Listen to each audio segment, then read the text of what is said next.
नमस्कार मंडळी. गेली 2 ते 3 महिने झाले पाऊस असा काही पडतोय की थांबायचं त्याने काही नावच काढलेलं नाही. आणि अशा पावसाळ्यामध्ये सर्दी खोकला हा होणारच. तर त्यासाठी आपण मस्त असा आज आरोग्यदायी चहा बनवला आहे. ज्या चहा पिल्याने हा चहा जर पिला ना तुम्ही तर तुमच्या घशाला इतका आराम मिळणार आहे ना आणि तुमची सर्दी कुठल्या कुठे पळून जाईल. मस्त असा चहा आहे, तुम्ही एकदा नक्की ट्राय करून बघा.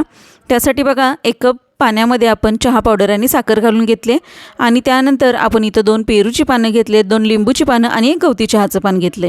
ही सर्व पानं बारीक तुकडे करून यामध्ये घालायची आहेत चहामध्ये आणि छान असं उकळवून घ्यायचं आहे. ही पानं शिजली पाहिजेत इतपत आपण याला उकळवायचं आहे. आणि मस्त असं उकळवल्यानंतर तुम्हाला दूध हवं असेल तर तुम्ही दूधसुद्धा यामध्ये घालू शकताय. चहा काही फाटणार नाही आहे तुमचा याच्यामुळं. मस्त दूध घाला किंवा नाही घातलं तरीसुद्धा चालेल. असा तुम्ही काळा चहा पिलात तर अतिउत्तम. तर नक्की तुम्ही हा चहा ट्राय करून बघा आणि तुमची सर्दी खोकलासुद्धा नाही गेली तर विचारा, कारण इतका छान आराम भेटतोय ना यानं घशाला. मी सुद्धा हा चहा डेली पिते, तुम्हीसुद्धा नक्की पीत जा.